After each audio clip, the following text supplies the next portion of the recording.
everybody. Hello. Oh my gosh, right off the bat, huge news. Yes. Oh, well, welcome to Bitch Sesh. Danielle. Let's introduce ourselves. I can't even let you introduce yourself, Danielle Schneider. Really? Casey Wilson. Matthew McConkey, our friend, just texted frantically. What did he say? Saying that we haven't even watched. Some Bitch Sesh listener, a caller, called in to watch What Happens Live and mentioned our podcast.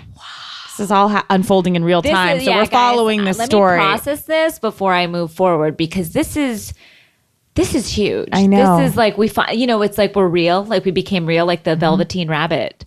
Like I know, and I'm like, and I'm sure we'll find out later it was a negative call, but I don't care right now. I don't know. I want to live in the fantasy that it was like, Andy, are you watching Bitch Sesh? And then Andy said, this is my fantasy of what happened. Okay. I don't know if this is reality. Much like when Ramona and Sonia role played. Yes. Go ahead. Exactly what that is. Hey, I'm a listener. Sorry, you're the caller. I'm caller okay. and you're Andy. Got it. Okay, can we do this? Yep. Hi, Andy. Big fan. What's your question? I am from Durham, North Carolina. Yep. What's your question? I want to say, are you listening to Bitch Sesh? These girls know what they're talking about. They're smart. They're beautiful. Oh, Casey Rose Wilson and Danielle Schneider? Of course. I love them. I do too. Is the world listening? They better be. Wow. And scene. That's how I hope it went. I assume it went, actually, until I hear differently. I think it did. Yeah. Until I hear differently, I'm going to assume that that's what happened. One time I have done Watch What Happens Live as of you. Yes, I bartended. Let's not get too excited. It was great, but I wasn't in the forefront. Everyone needs drinks. That was great. I did not pour a one. Oh. I just was like standing there awkwardly, like looking at the wrong camera the whole time. It didn't I don't think you're supposed to look at any of the cameras. You're not. I was just like, I was a deer in headlights. It wasn't great. It wasn't my best performance. Have me back. I was too. I was terrified both times. I was paired with Ramona one time. Ramona and then Tamar Braxton. Both big personalities. Huge. That I paled in comparison next to their beaming lights. But Andy messaged me after Ramona's and said, you see what I have to put up with. And It was so amazing. I felt like, and he was saying it with love, but it was such a wonderful moment that he has your phone number. He texted you? No, he messaged me on Twitter. Oh, on Twitter. But that's still cool. Wish. I mean, yeah. But I still hold out hope. Yeah. Yeah. Or maybe he'll Snapchat us. Oh, guys, as promised, and we are going to get to this at the end of the episode. Casey Wilson and I are going to get on Snapchat with the help of our mill, April Mouton. And by the way, when I said maybe Andy will Snapchat me, those are the kind of questions you'll hear later, which is, can someone Snapchat another person? And from what I can tell, people are calling them snaps. They're not even using the whole world of chat. Yeah, snaps. So that's a whole new world. So we will get to that. But so much going on. How are you? I'm good, but I walked in the house today, to your house, to the Nook, and things were aflutter. Activity, things strewn about, cake stands out. There's a lot of cake stands. That's a wedding present. Yeah, I know. No one buys themselves a cake stand. God, no. Oh, it's David's grandma's. Yeah, I have a beautiful cake stand. Never used once, but I've never baked a cake. Yeah, but I'd like to put a cake that I've purchased upon it. Do you? Not yet. And I've been married 7 years, so I'm hoping to get to it. But so what's going on here, Casey? Well, why don't you intro it as you heard about it from April? I heard word from April, our mill, saying, it's okay. Like, I'm not sure if Casey wants us to set up in here because the kitchen healer has been here. And I said... Come again? What's that now? A kitchen healer. And I was like, I remember there's advertisements for like the door doctor. Is that, like who fixes a door? What? Tell us, pray tell. Okay. These are all great questions. Okay. I'm reticent as usual to tell this story, but I know. It's, my life is in transition right now, everyone. You are in a transitional period. I'm in a transitional moment. My son has turned 1. I have never been able to cook a lick, not even boil an egg. And it's interesting. It's not that funny, but my grandmother, cooked everything from scratch, all Italian food. Oh, wow. Unbelievably, to the point that she was almost a recluse, just like cooking all day and night. Yes. And my mom slipping lasagnas under the door. Yes. It was so much cooking. And then my mom was this huge feminist, worked all the time, and kind of, she did cook dinner, but it wasn't. It was sort of a rejection of food. To her was a rejection of the kitchen and rejection of what that symbolized. 100%. We had tacos every single night. I'd invite friends over and they're like, oh, are we going to have tacos? I was like, well, yeah. What's wrong with that? Yeah. Tacos and like a thick ranch dressing over like a butter lettuce. Wow. There it was. Sounds delicious. I'm not going to lie. And often my dog Josie would just like leap on the table and eat everyone's food in front of them. Like no one would say anything. Acceptable behavior. My mom was like, oh, Josie. So I don't come from a place of like being able to, really cook. And I stumbled upon a website of a kitchen healer. And I won't say her name because I'm not sure. Well, I'm sure she would want clients, but it's quite a specific thing that she does. And I saw this phrase that really resonated with me on her website, which she said, she believes in some ways we burned the aprons along with the bras. I hear that. And so she's a passionate feminist, but her whole thing is like we've kind of like lost touch with nurturing not only our families but ourselves. She's not just like, put dinner on the table for your husband. She's just kind of like we're all starving when I take out every meal. Yep. I am a piece of garbage when it comes to that. And I was just starting to feel when I had my son so helpless in the realm of cooking to such a degree that I felt paralyzed. And I thought, this is lame. I want to learn how to cook. So I started, a friend was like, just go on YouTube. So I started just like sadly watching YouTube videos of like how to set up a mixer. But it's hard. Like it's all hard. It felt very hard for me. I am not. Well, not for Gwyneth. It's all easy. Yes. Well, it's all easy. Yeah. For her, she learned from, like Blythe must have been like and on Bruce. the set of movies, and Bruce too. Yeah. When he would hop off the set from The White Shadow, which was a big show that I've heard of. I didn't watch. I'm not that old, Mills. But yeah, it's all easy for them. But I too have not. My mom was the same. My grandmother cooked a lot. My mother did a little bit, but sort of went back to work and was like, it's going to be pickles. I remember like a plate of pickles being served every evening. Every evening, that was our vegetable. Wow. So it was, not, I'm the same way. So cooking is hard. And even setting up a mixer felt like the hugest thing for me. Me too. And I didn't, my husband, guys, and please, I hope everyone feels very sorry for me. We didn't want us to register for our wedding. We had to do charity. I gave to the charity, but I would sneakily wanted to like send you a vase. I know. No. It was actually quite wonderful, but I don't even necessarily, I'm still living kind of like a post-college life with like my, whatever. And it's all fine how anyone's living. I just was ready with a son to learn how to cook and engage in my life in that way. And so she came over, and I'll be honest, I didn't know what I was signing up for. I assumed incorrectly, Danielle. Here, I won't be able to tell you what she does. I can only tell you what she doesn't do. She doesn't teach you how to cook. No, she does. You cook while you're doing it, and then it's very kind of transformative in that way. But there's a lot to it. My husband is just like so disturbed by this. And by the way, we're spending 3 days together. I'm at the end of my second day. Whoa. First was just simply seemed organizational. And I was actually shooting. So she was organizing, sending me photos of like glasses. And I'm like, those are my grandfather's. We have to keep those. And then like we did donations and got just like cleared out. Much like it seems Bethany has done to Dorinda's house. And much like next week it appears Dorinda will do to with Sonia. It seems full circle.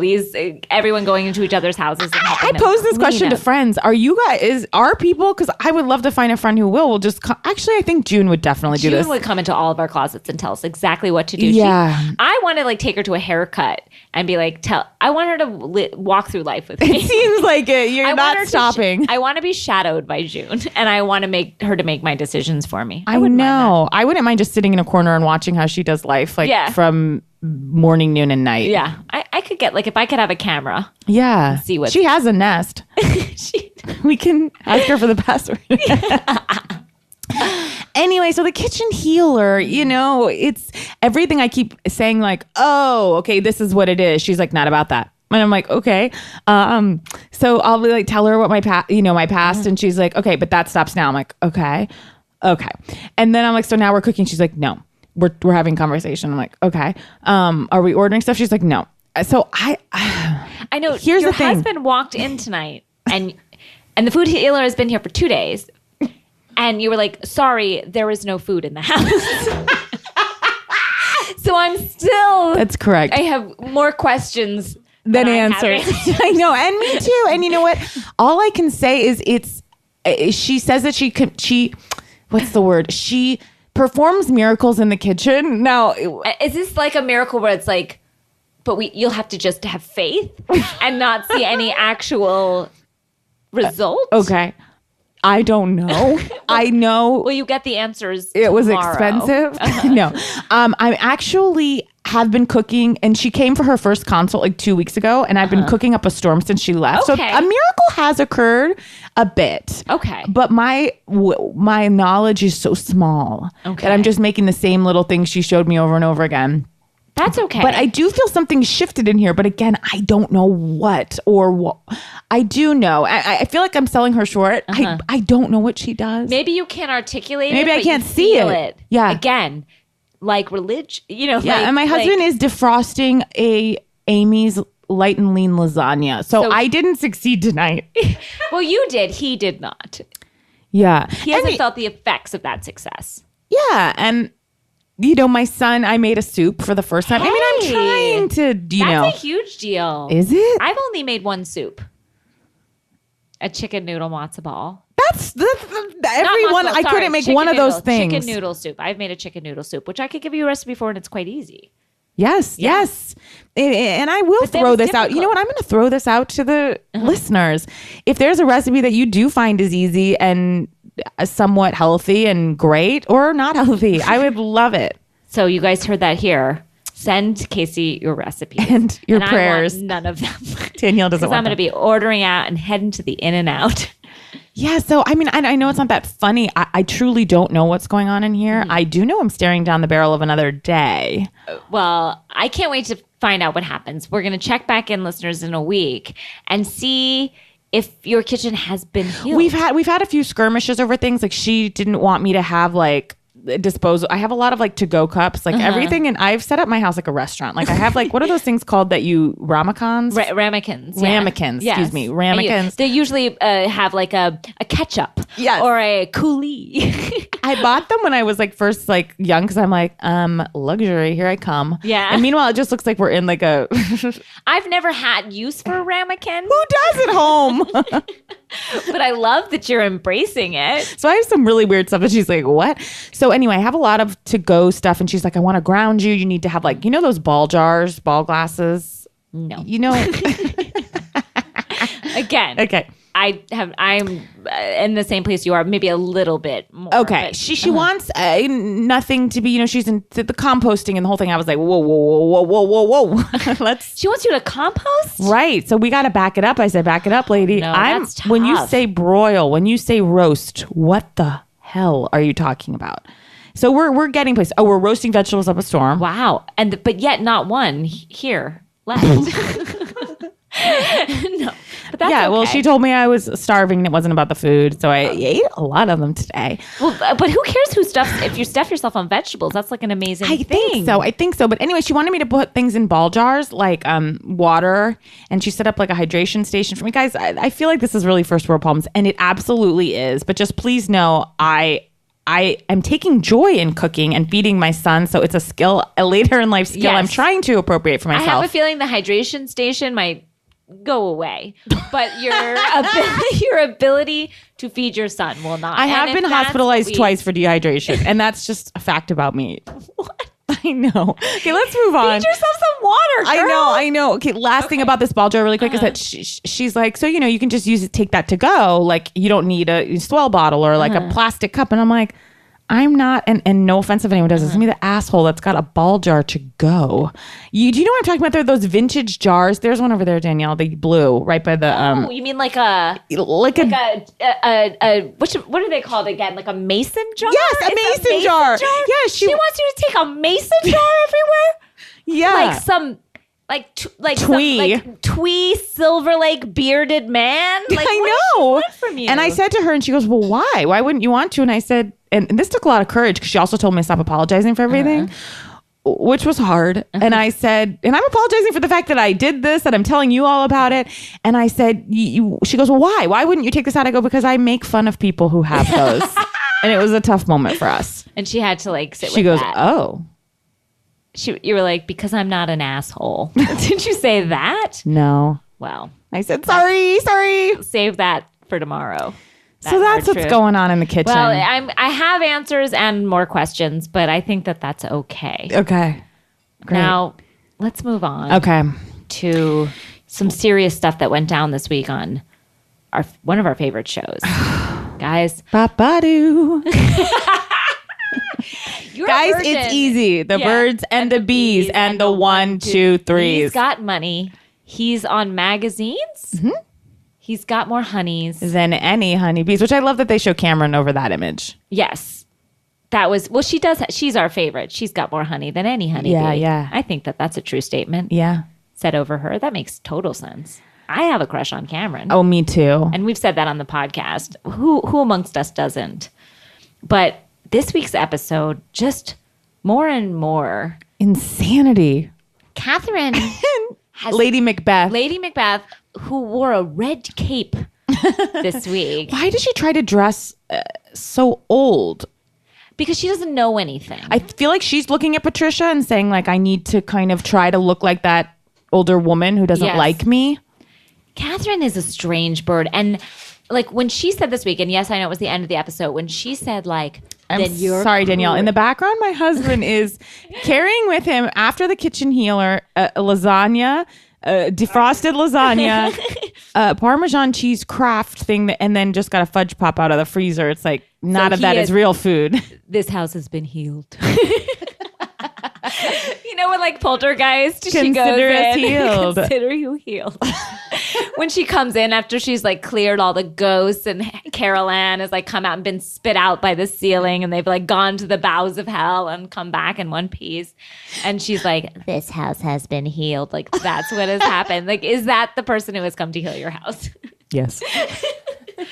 But Southern Charm has... And when Catherine yells at Landon, I don't blame her because Landon, her voice is so annoying that she, even if she's a credible person and not a crazy person, I get the urge to yell at Landon and say like, "Oh, your voice!" Like, and that is the worst thing you can say to a person during an argument, to be like, "Oh, you're so annoying." Like, there's nothing more upsetting than that. That's the worst. And I did feel a little bit bad for Landon when she stepped to Catherine in that kind of scene they showed a million times where she was like, I've done nothing wrong. Because she looked scared. Her face looked like she thought Catherine was going to hit her. And Catherine looked like she wanted to hit her. I'm terrified of Catherine. Oh, me too. But Landon has no power. You know, like I have also been told that like I am not speaking my real voice. Like that obviously like, you know how like trauma like builds up over time and like... Do you need the healer? Do I need the kitchen healer? I need a kitchen healer. But like you're not speaking in your real voice. Like my real voice is like Luann's or something like that. But like I'm speaking up here. Like Landon is speaking up there. Landon is not dropped into her voice. Not dropped into her body and not dropped into her voice. And it is... You know what? We could teach everyone a thing or two. I am not dropped into my voice. Nor I my body. Nor I your kitchen. But Landon would do herself a favor to have some body work done. And some vocal lessons. Yeah. I do think that would help her. I think people could take her more seriously. Yeah, I agree. I did feel kind of bad for her when she started crying in that testimonial about how Shep brought her friend Robin. See, it's so funny because I did not think... I thought it was a Bravo kind of pushed romance. And so for them to actually... For her to have feelings on it, that was like... That turned me around. I was like, hold up. It's a real thing. Real. Yeah. And she was clearly upset. The night didn't go her way at the Founders Ball. And that's not... And then... I hate Cooper so much. Cooper is the worst. Cooper, get out of frame. Let T-Rav fight. Let him attack everyone. I know. Stop pulling him back. No one wants to hear you, see you. There were some real close-ups on T-Rav this week that were not great. His face, I think of T-Rav as a handsome man. I do too. But there were close-ups this week that I was like, he's a monster. Yeah. I don't know if that was because he was drunk or fucked up, but I was like, something's going on there. Like he looked like a beast. Like he was. And what's his friend JD? When he's like, well, T-Rav went off again. He's like the character in these like Southern Gothic novels, which is like Midnight in the Garden of Good and Evil. Yeah, he's like the narrator. Yes, you know what I mean? Like he's like the sort of like doughy, like thinks he's wise, kind of like sitting on the side commenting on in a bow tie. And then the best was when Robin, Shep State, the last line of the episode was so amazing. Truly, I've never seen a better end of a finale. There was none of this shit where they're like freezing them and telling us where they are now. They simply ended on a cliffhanger. None of this to be continued. Yeah. Said with her back to camera, Shep says something like, God, I mean, I just wonder why Catherine hates, Landon so much. And then she just goes, because she slept with Thomas. Yeah. It was such a reveal, such a blow, and then it all came together. Like, of course they did. Why hasn't that come to light? I didn't believe it, like, until she said that. And then I was like, did you think that she had? Like, it didn't occur to me. I thought something, especially when she was calling Thomas over and like, let's just talk about. Because when she was calling everyone over, it's like they've got him. I've never seen someone caught in the middle the way T-Rav was caught between Catherine and Landon. When he called her and left a voicemail saying, like, after that night, and then saying that apology right after he had told Catherine, I'll never speak to her again. It was like, do you not know you're on a reality show? And who's working overtime is Dawn, the nanny. Oh, now, look, I Dawn. don't want to mom shame because we all work and we all do our own things. Our people that are helping us every day while we work and this podcast itself. Exactly. B, you have a nanny, B, you not. But it did make me laugh a bit when after the party and Catherine was over at Thomas's and he goes, what are you doing tonight? And she shrugs like nothing. It's like, don't you have a 1 week old? He goes, I'd like you to stay over. She goes, okay. Like, Dawn, I hope you're there. And does Dawn know she's staying? Because like when I'm worried about Dawn's schedule. Like, when I have a last minute adjustment to my schedule, I panic because I feel like my day between work and help and husband is so tightly like to the minute planned because everybody has like, you know what I mean? Yeah. That like to make an adjustment in my schedule where I just don't come home at night would rock me to my core. Although I remember hearing tell of a night nurse, remember right before Thomas climbed out of his daughter's window? Oh, yes. I remember that moment. A lot of window antics between Jules's scraped up vagina. Aneurysm, whatever, from like her vagina being scraped. And did she hop through a broken window? It was such a shock. She goes, well, I heard it climbing out a window. Like, why is no one using doors? I mean, I don't know what's going on there. Why is everyone escaping? Granted, none of those people are in positive relationships. So it seems they're all escaping to get away from someone. And I understand that, but let's use a door. It's better for everybody. Better for your private. Better for your vagina. Better for your life. Oh, and I love it. Just like, I'm an open book. You can see like my hemorrhage. And we'll get to that. Yeah. We're jumping the gun. Okay. But Southern Charm, I cannot wait for the reunion. I was telling Casey when I walked in that like Southern Charm, where have you been all my life? I looked forward to it like Game of Thrones. It is a real life Game of Thrones. Catherine, I don't think she's Mother of Dragons. I think Cameron is Mother of Dragons. Yeah, she definitely is. I love it. It's so amazing. Brianna of Tarth. I don't know. Is that Shep? Well, I had heard tell that Catherine might not be at the reunion, and then I saw in the preview she's there next week. There. So this is going to be big. New things have come out Guys, about please Catherine. Catch yourselves up on Southern Charm because we are going to spend some time on the reunion next year. And you won't be mad about it. And I know some of our listeners have heeded this and been so thankful. They have literally sent us thank you tweets. And I appreciate that. Yeah, because it feels good. And I am feeling Pat. You sent me some tips that Patricia has for garden parties. Now, I also, guys, I follow Town and Country on Twitter. That is and Architectural Digest. Ooh. I don't know who I think I am. I cannot I can't even imagine that I could be one of those people, but I just like to pretend I am. And Patricia gave a garden party tip that I thought were very useful. Me too. Have a margarita machine. Always have your party at dusk. Yeah. And she said some things this weekend that were tough when she said, Landon's very wash and wear. Ooh. And that's a horrible accent. That's nowhere near Patricia's accent. No, it's nowhere near her accent. But I think your Southern charms are on point. But then she said also, if you wanted to do a one-woman Southern charm. Love to. Will someone fund it? I don't need funding. I'll pay it myself. This could run I'm clearly burning money in my kitchen, and that's what needs to.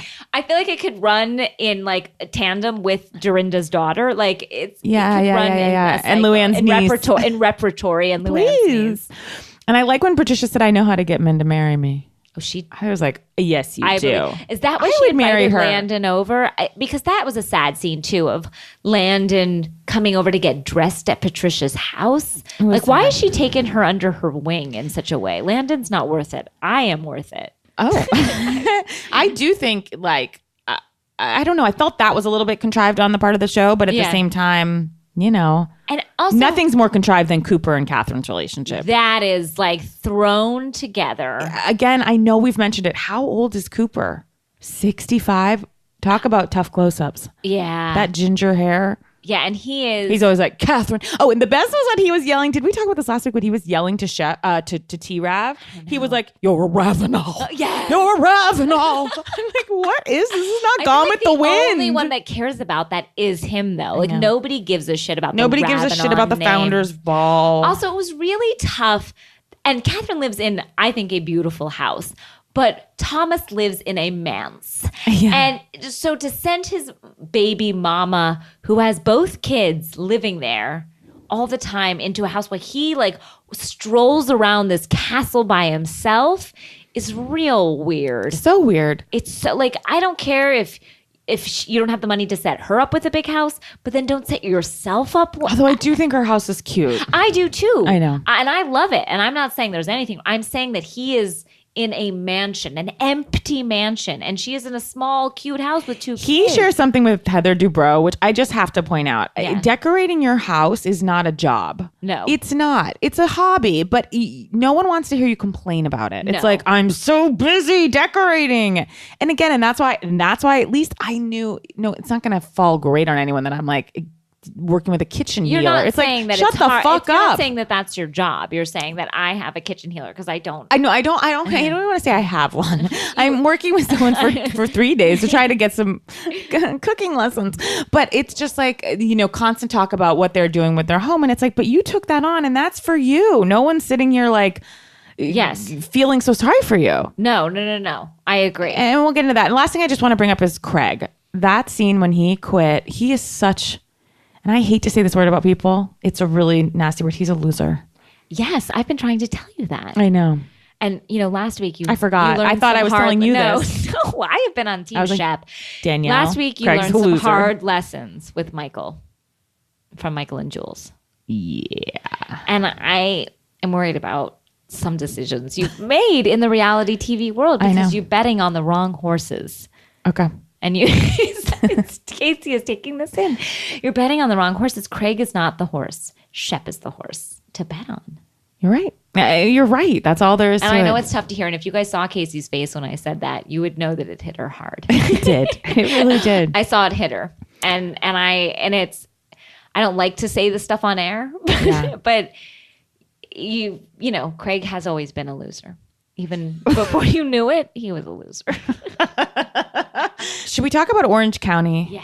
Well, season premiere. Welcome back to Orange County. Cota de Casa. Oh, how we've missed ye. Wow. New kind of vibe with the split screens, which made me sick. Too.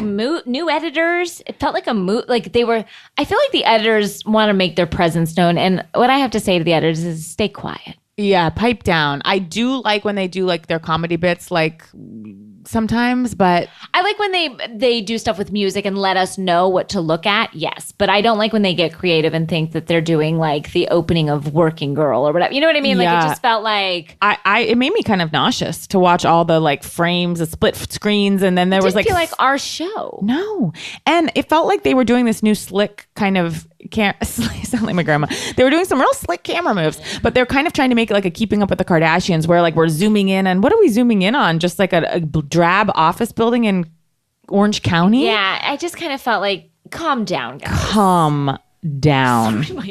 My phone is on, and just like I got an email. Everybody and everybody in the audience knows. And then we were treated to Jimmy the Candle Maker.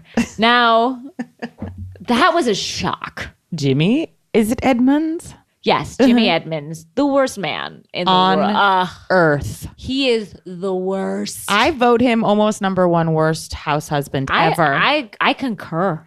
No, Jim Bellino was. Yeah, but Jim Bellino I loved to watch. Yes. Jim Bellino, I'm like, please build more trampoline parks.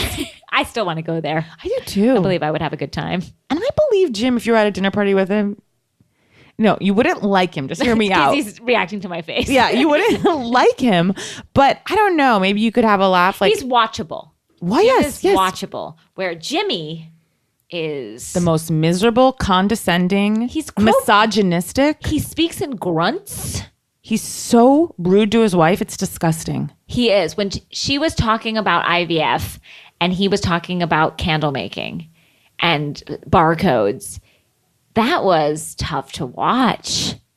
And then when she says in the testimonial, she seems to have even lost more weight. Yeah. And I only say that because she doesn't seem quite well or something. Yeah. And maybe she's stressed over this, but when she said in the testimonials, you know, Jimmy agreed to have a baby with me because he said he didn't want to lose me. It's like... And then she trailed off because she goes, so... And then it just trailed off as if like the saddest statement ever. As like now, here's how much I don't know about football. Baseball. So, number one, first things first. That's right. Cardinals. I understand why you thought, because there is something about him that speaks of like a concussion, a lunkhead that has been hit in the head. But it's baseball. Okay. Well, great. Good to know. You know, so we're all learning. And great. I thought he was a player. I didn't know he was a coach. And I'm like, he was a player. Up until last year? And has transitioned. No, he was a player, let's say like 5 or 6 No, years. I know, but I thought he was currently. And then I took another look at it and I'm like, he's way too old to be a football player, of course, I thought. But even for baseball, he is an old man. Sure. And I think, and again, I know nothing of sports, but I believe he is too old. And so he is like a commentator and a coach. But I don't think that he's like a head coach. I think he's like, and I'm going to say something that means nothing to anyone, including myself, like a third base coach. You know what I mean? Like he coaches third base or something to that nature. My husband would be ashamed of me speaking as if I knew something. Yes, exactly. I think he's more of like a linebacker, you know? Again, football. I know. You know, he really scares me. There's something in him that is chilling and something's off. Yeah. But candles. Shocking. Like, how do you These people need a business and they just take a dart and throw it at the wall. And I hate to talk about Jules again, but it's like her same thing with her elixir when she goes, I was trying to think of a passion. It's the only thing I could come up with. And she literally said that. She goes, and this is what I settled on. And I get that need to be like, what am I good at?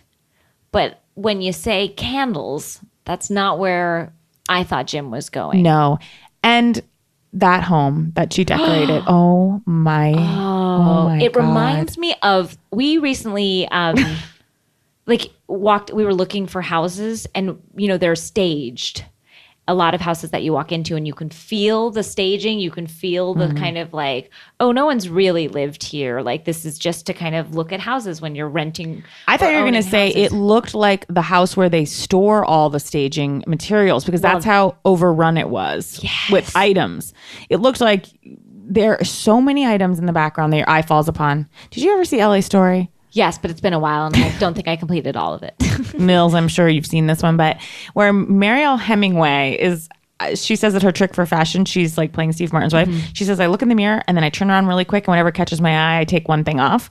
It's like that house needs to turn around once in the mirror. And take everything off.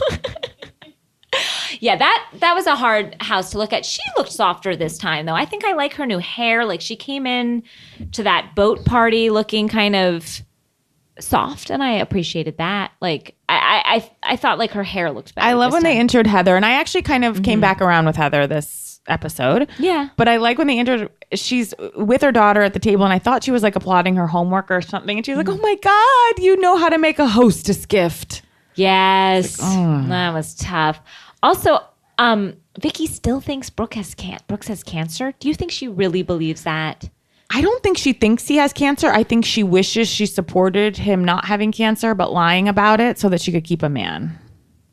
But why won't she admit that she knew something? I think makes her look too stupid that she doesn't even believe it herself.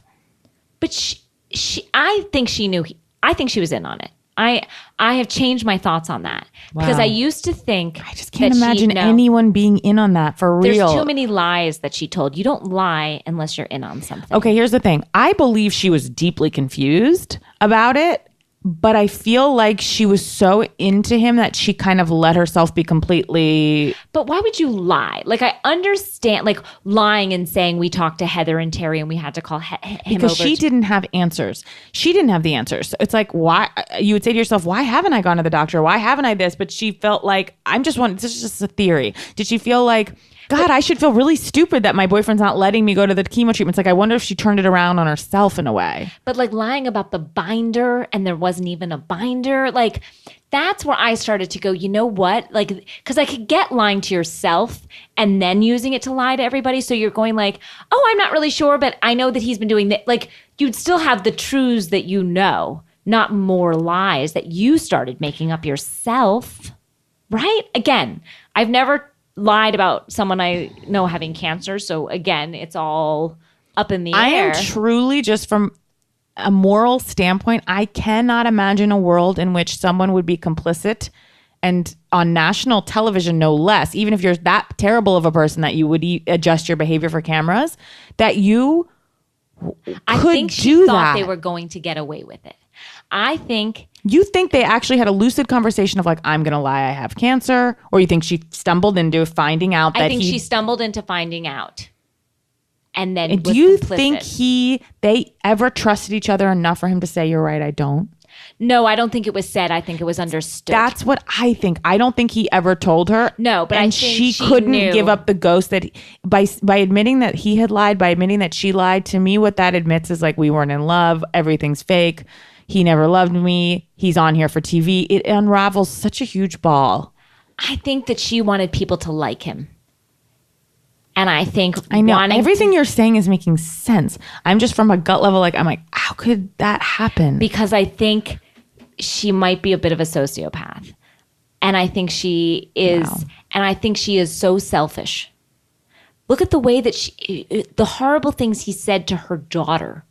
And she still didn't turn around on him. Like, I think when, again, and I'm not saying like, I do think she loves her daughter.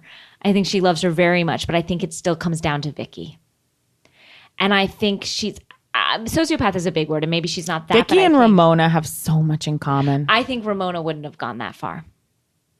I think Ramona would never. Ramona's too smart. I think Vicky is dumb. Wow. And that doesn't mean she's not a great career woman, but Carter DeCaso Insurance. I know her insurance business is through the roof. Now that's a business that's succeeding, it seems. But I think Ramona, someone who used to work there, is not in a great spot right now. Who do we know that used to work? Oh, well, I don't know if you can't say, but I didn't. Lori, guys. Oh my God. And I thank all of our listeners, because up to date, it was like we had a reporter on the beat giving us update, but her son has been accused of murder. Attempted or actual? I think there was a murder. I think there was a murder. But yeah, that's tough stuff. Very tough. Like, poor Lori. I thought she was finally getting her fairy tale ending, and then... I know. With George. And then, but her son has had some problems, I know, with drugs and that type of thing. Yeah. So was this expected? No. But is it? No. But it, like it's not like we, it makes sense.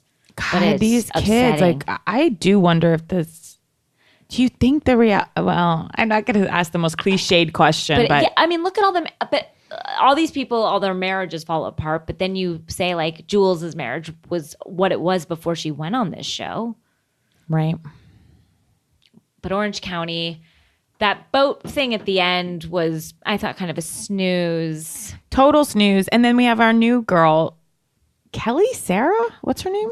When she was like saying like, I'm 52, like I wasn't shocked by that. I was like, wow. I was like, yeah, she looks good. But like, I'm not like, what? Like, that's not like. I couldn't take all her jokes. Like she had so many like lame jokes at the ready that I just felt like, oh, please. And then also Shannon and Tamara hanging out. And I pose this question to everybody. Are Shannon and Tamara the new Gretchen and Tamara? 100%. Like they're making do with what they have, and it sucks. And the same way Kelly is the lame duck. They always bring in a new friend for the lamest duck. Yeah. For King Edmonds. Oh, yeah. It's like Kelly and Edmonds will go over there the way that, what was the Christian's name? Oh, Lydia. Yeah. Lydia and Bellino had to talk Jesus. Someone's got to talk to that one. Yeah. I mean, Kelly, had a tough testimonial look with it was so tan. It was a nude lip. Yeah. And watching her But I mean, she did seem fun. But watching her talk about tossing salad in front of her child was not a great color. She had a lot of the keeping my kid off the pole jokes. It's like, these are old stand-up jokes from the 80s. But it also felt like, what are you keeping you off the pole? She's not in on the joke. Like, it just felt And then stupid. she had the joke. She's like, she needs to go to the vet because those puppies are sick. About Tamara's guns. Oh, God. Oh. And Tamara working out that opening image. Was that Cut Fitness? I don't know it was. I don't think it was. That same thing. I was like, Cut Fit. That's not what Cut Fitness is. We open on Tamara lifting weights like some Amazonian weirdo. Yeah. And I don't think she was training in Cut Fitness. Why aren't you training at Cut? Even Tamara doesn't want a business to succeed. I have been told, though, by listeners that they have updated the website. And I wonder if that is because of our deep dive. Like, I wonder if they heard us and said, guys, get on this. If it was Cut. It was not Cut. It was weird because there was a spot of just 6 spin bikes, which normally it's in its own room. Yeah. It just kind of felt like. That's not the Cut I know. That's a couple of. That's not the Cut you know and love. That's not the Cut I know and love. Yeah. That did not look like Cut. And to them, I say, get at Cut. I love. Okay, what was Megan wearing on the boat? I'll just say it was like a pink. I didn't mind it. Really? She looked like she was trying to pull off a Jackie O thing. I think now that she's trying to step into motherhood, she's cultivating. Am I using this image. Yiddish right? Looked like a schmata. Yeah, good job. Hey, there you go. Okay. And I love when they arrived on the boat. Heather has this humble brag of she goes, "Oh, it's nice, right?" Yeah. She's not proud of this yacht they have chartered for a dinner. That's one of those things. Again, I'm going to talk about this dinner, and maybe I'm being harsh because we've had health scares. I've had health scares. I get it. And you do feel afterwards that okay, that wasn't what I didn't think was, but wasn't sure, glad it wasn't, the worst case scenario. But to throw a boat party and to make everyone listen and tears over a health scare that you had for 48 hours felt strained to me. And I indulgent. Feel it felt, and it also felt very Housewives, because if you remember, Kim Zolciak was like, I thought I had cancer and I had chemo, and everyone was like, so you had cancer? No, I thought I had it. There's been a lot of confusion surrounding people's diseases. Confusion. So these kind of almost things that people it feels like that just strained. Yeah. I agree 100%. Now, I will say Shannon and the love of my life, David.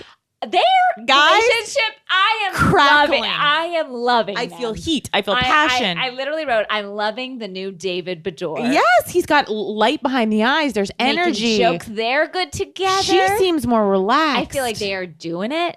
And their kids, I think, are actually really cute. Yes, I am re-energized with this relationship. I am too. I'm into everything that's happening. And dare I say, this affair has really woke them up and might have been the best thing that ever happened to them. Talk about health scare. They should have thrown a boat party. I know. They deserved a boat party. I feel like there's a good sexual chemistry happening between them. I think that they are doing it, and I'm excited. And I mean, if I could bounce back from that. Either do I, and I'm impressed. Me too. I don't feel like you chump. You like what I feel like you guys have worked hard. And if what it takes is watching your wife lie down in front of a fake grave with her name on it. Having a funeral and saying words to your still alive wife and while she lays in front of a gravestone in what looks like a DoubleTree hotel. Conference room. Like, God bless. You do you. Because that was, I'm loving the new Bedores. Dubois, Bedore. It's a lot. And I just have to make one note. The way they introduced Vicky this year was so classic. I don't know if you remember. Okay, they start on Tamara, they start on some other people, and then it was like, and now for the grande dame. They show her pulling in with music. She has her own music, and it's kind of sad music. It's like, you know what, this year, guys? We're on a sadder note. It's like they're prepping us for like Vicky's been living alone for 6 months, which is as though it's 20 years. But I think it is for her with Don Brooks. She has never been alone. They show her just sadly pulling into her garage, going into that gorgeous, massive kitchen alone. Sorry. It was just so... And then she was like, yeah, I've made some changes. I cut my hair. I've lost some weight. Like, Brooks is gone. Yeah. I don't believe he's gone. I believe they are still in text contact at and talking. I don't know about right now. I mean, I don't think he's gone from her life. I think he's gone from her house. I don't think he's gone from her life. I think so too. And I think he must have said, you should have defended me, because she said, I wish I defended him more. Which I can't believe. What a crazy viewpoint. That's what she took from all this. Wow. And she is a master manipulator. The way she brought Heather down, the person that she knew she had like the most of an in with, which we didn't really see Heather's reaction, but yeah, we'll get to that next week. But Orange County always delivers. Gina, long hair. Vicky lost a ton of weight, which she said she only was eating 500 calories a day leading up to filming. Starving yourself. I know. 500 calories? Crazy. Is it worth it, Vicky? I don't know. And her and Gina also seem kind of like slap back together. Yeah, that's what I meant. It just felt like she's like, Gina and I have had some rough times. And then like they rough cut times. to that. I was like, who have you not had rough times with, Vicky? I think it's hard to be Vicky's friend. I think it's hard to be Vicky. Wow. Let's move on to New York. Let's move on to New York. Guys, we call this a filler episode. A transitional episode. You said it's a real grab bag. I forget. Odds and ends. It's a junk drawer episode, as I was calling it. Meaning, like, what do we got in here? What do we got? We're neither on the There's trip. Like a candle. There's scissors. Like, it was just kind of... There's a lot of blood. This was a bloody, bloody episode. And bloody vaginas. I mean, it was a lot. Even, knowing... It was a lot. It was. I just felt like they we're in one of those episodes where like we've been invited on a trip, but we're not on the trip. But we're not even packing for the trip yet. What we are doing is shopping. And then we don't even go on the trip. Whoa. All building up to this trip that was never going to be. I was as disappointed as Ramona. I was too. I was like, oh, we're not going to go? I felt Ramona's disappointment. I did too. And she could not mask it. And it was one of the most amazing things. That's why I love Ramona. When you hear your friend is sick and that's why you're not going on a trip. And she was just like, oh, I wanted to go. I love Ramona for that because she can't pretend. She can't. And when she does, it just doesn't like she has to be Ramona. I'm loving that Sonia's back more. I'm loving her olive turtleneck. She looked great. She this looks episode. great. She her is. face Maybe she does has look stopped good. drinking. I think is maybe. That possible? One of our listeners tweeted me this a couple weeks ago and it made me laugh so hard and I couldn't find it. She was talking about Sonia's interns. And she's like, what's going on with these kind of janky interns? She's like, where art thou pickles? I miss pickles. I'd like that on a t-shirt. Where art thou pickles? Me too. I mean, that's great. So thank you, listener, that wrote us that. Because that's a great quote. Luann, missing from the episode. Maybe she was saving up or filming her before they were... Yeah. What's it called? That's before she was Luann. Before the Countess or something like... It's called like before they were housewives. Yeah. And then it's like Spotlight, the Countess. What a weird person to start with. I know. Especially because her beginnings are humble. I gotta say, Humble. That dog wedding we were forced to watch this evening too. Snooze. And as I think I'm an expert in this, as you guys might not know this revelation here, but as the writer, co-writer, I wrote it with my writing partner, Donna Furman. As the co-writer of Beverly Hills Chihuahua 2. Now, also 1? No. Okay. Just 2. Straight to video. As the co-writer of... Not laughing, it's just your face right now. As the co-writer of that film, and let's call it a film, and as a writer of A Dog Wedding, you know your stuff. I know my stuff. And everyone, go take a look. I didn't know we were sitting with such an authority. I know. Well, and I don't think Casey even... You knew that I wrote it. You knew it. I did. I did not know about the dog wedding. There was a dog wedding right out of the gates. It was the first thing we wrote. I think it's how where do you go from there? How do you build? It was hard. I'm not going to lie. But I'm surprised you weren't building towards that, but I love your bravery. We sort of had to start there. Because as 1 ended, which again, I did not write. Oh, right. Of course. As Beverly Hills, certain things are set up for you. And we were setting up children. Certain realities are already in place. Yes. But as a writer of A Dog Wedding, that's how it's done. That's how it's done. You want to see a dog wedding, you go. That'll knock your fucking socks off. You go to your video store. Because I don't know that it's. There's no more video stores, Danielle. Then you go to your computer or your phone, and you download some Beverly Hills Chihuahua 2. Don't make a mistake. No, don't make the mistake. Beverly Hills Chihuahua 1 that was in the theater, I have nothing to do with. Beverly Hills Chihuahua you have 2, to do with the one that no one saw. And that went straight to video. It's great. I'd like to see it. I think you should. I would love to see it. That's a dog wedding, is what I'm saying. Yeah. I wrote it. And they could learn a thing or two. And they could learn a thing. And take a page. Carol Radzawell. Or what does Luann call her in the next week's episode? She's like, Radzawell. Yeah, like she's like, Radzawon't. She cannot pronounce a name to goddamn save her life. It's Sonia. Ooh. And she had Bethany's name misspelled in her phone. I also thought this episode was just like we're flipping back and forth between two boring conversations, and then we realize we're on the same night as last week when Tommy Toon was about to yeah, because I was thinking like, why doesn't Bethany go to the doctor already if she's bleeding? Like, why is she waiting all this time? And you were the one that's like, it's the same night. So she had 2 engagements that night, one with the Countess and one with Carol. See, I wish we had more time with Bethany. Although I just feel like she's like in her contract, like I'm banging him out. I'm going to one and then I'm going to the other. And like, you're getting me that night and you're getting me, and it's like. Someone sent me a link that Bethany is going to be a producer on the show next season. What? Like, remember how like. Kardashian style? Yeah. Kris Jenner style? Yeah.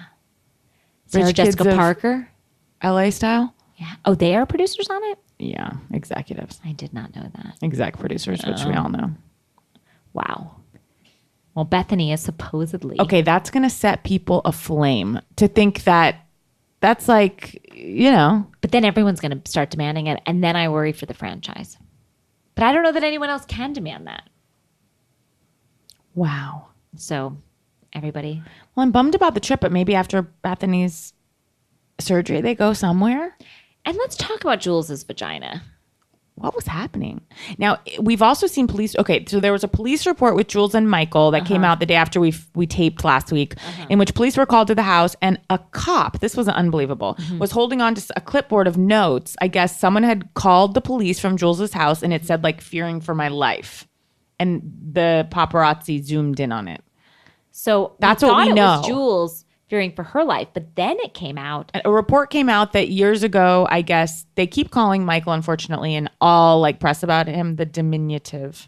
Yeah, that's not a compliment. No, and that's not that's not. And I think they're acting like, oh, she could beat him, and it's the other way around. Yeah, but I think you're right, Danielle. Danielle said that she thinks the marriages we're at rock bottom right now. What we're watching, she already knows, right? Yeah, I think she knows something that he cheated. she knows that they're not in a good place right now. And when she was in that white kind of, was it a button-up shirt? It seemed to have different flaps and different entry points and exit points. Couldn't get my head around it. Me neither.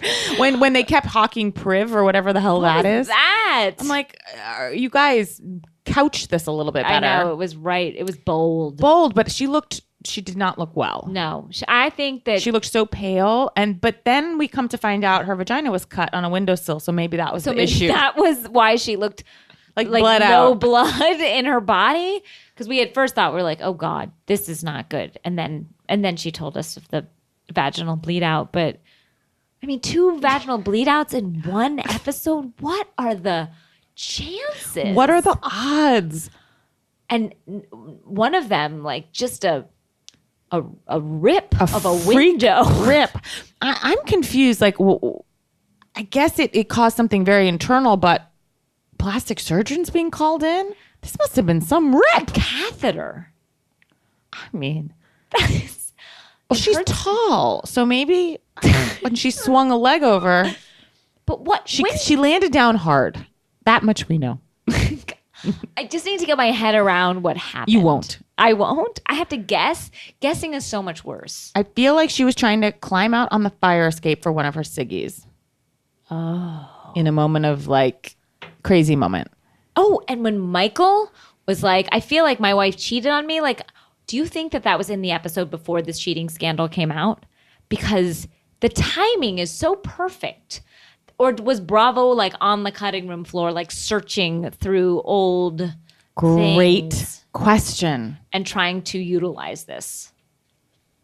I think we'll the latter. Know. The latter. You think so? And then that sad scene where she has kept a complete business that seems to be underway to where we have prototypes and we have labels.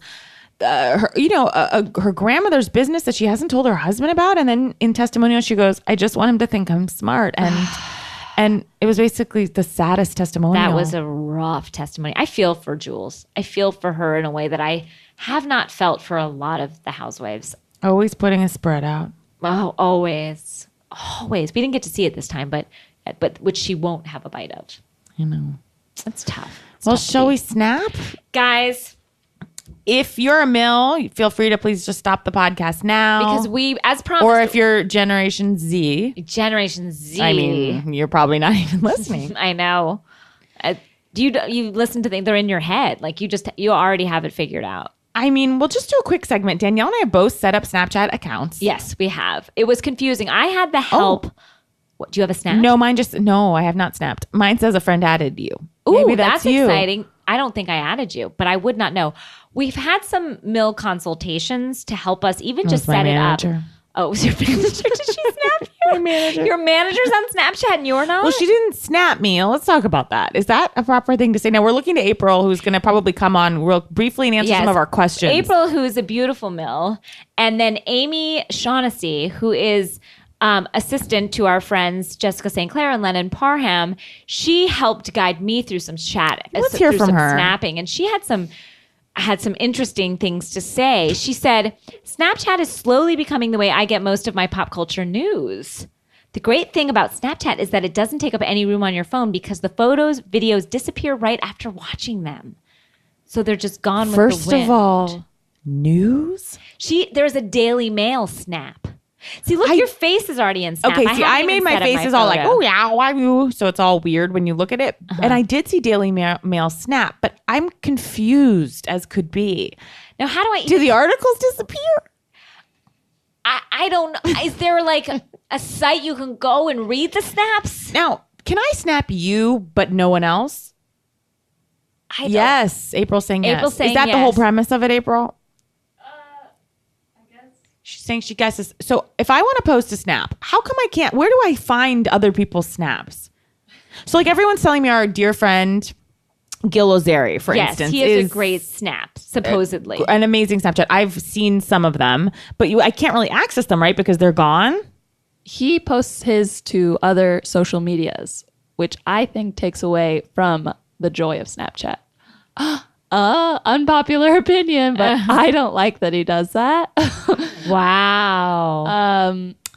But he is very funny. So it is great. But you have fillers. Like Amy said, I could make myself a strawberry if I so choose. Yes.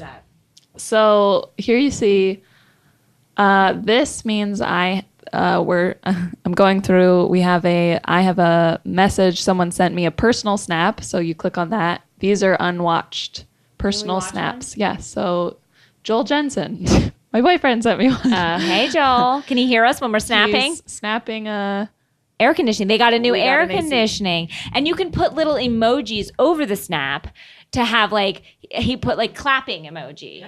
Guys, my heart is on fire. I get it. I see why it's fun.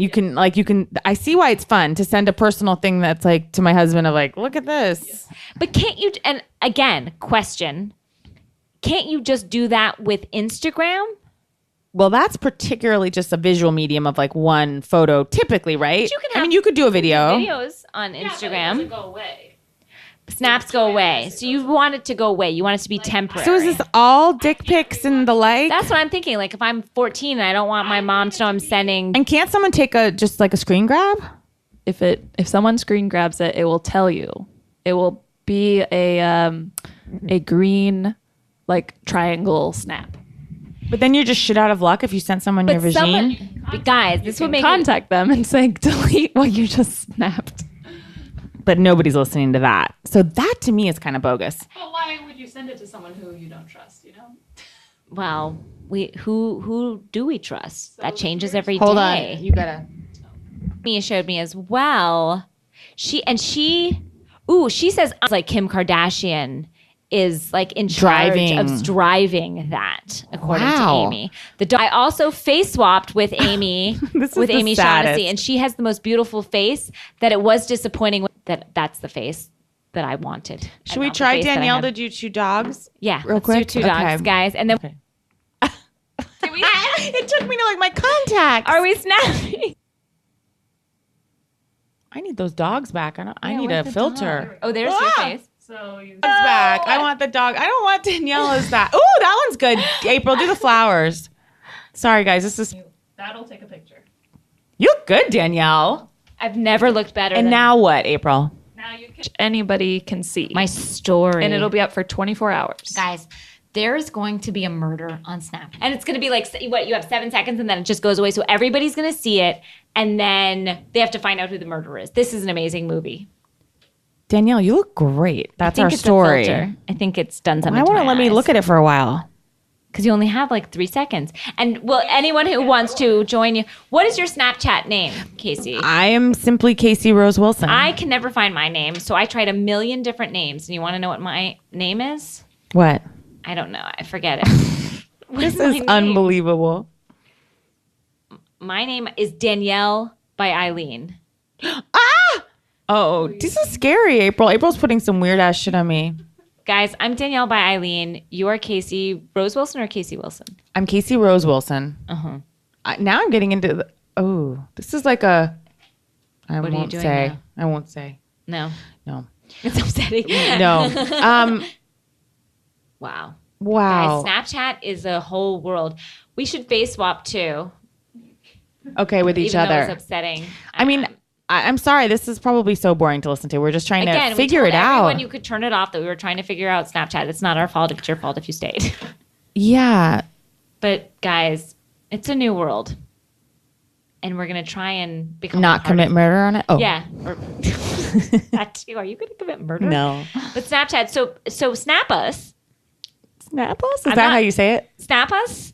Snap us. Snap us. Snap us. Snap these 2 old broads. I'm ready. Once I saw April's boyfriend's snap, I'm like, I get why it's fun. I was having a little trouble understanding. And I remember this happened to Grandma the first day I did Instagram. And I was on Instagram very early. I do want everyone to know that. I was on it but I was like, wait, why would we put it just. Yeah. I feel like I'm just getting my bearings on Twitter. And already we've moved on. The world is moving too fast. It's, Yeah. I'm trying to catch up. Okay.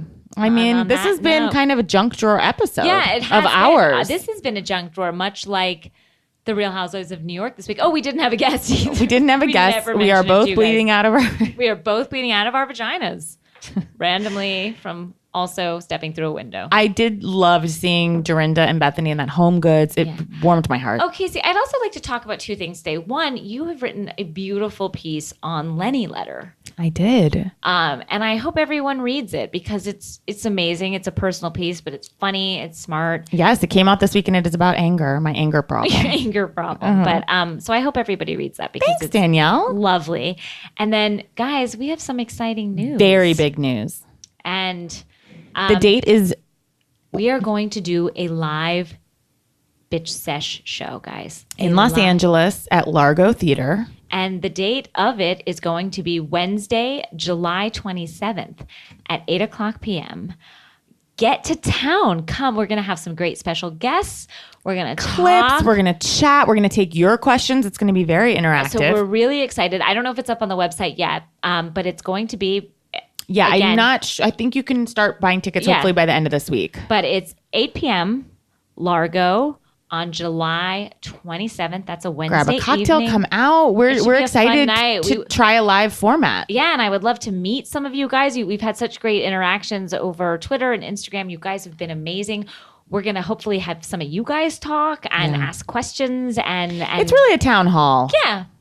Much like the way Hillary has done these. This is our town hall. We want to hear from you, hear what you're wanting, more of, less of.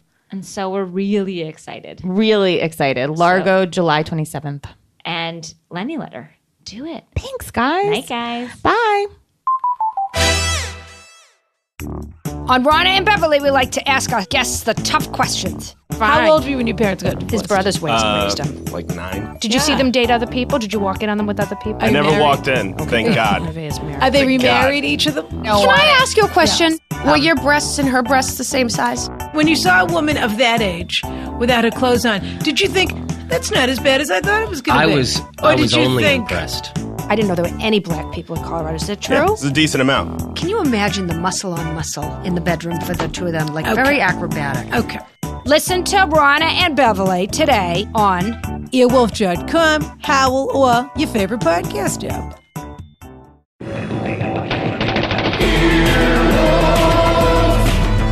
This has been an Earwolf production, executive produced by Scott Aukerman, Adam Sachs, and Chris Bannon. For more information and content, visit earwolf.com.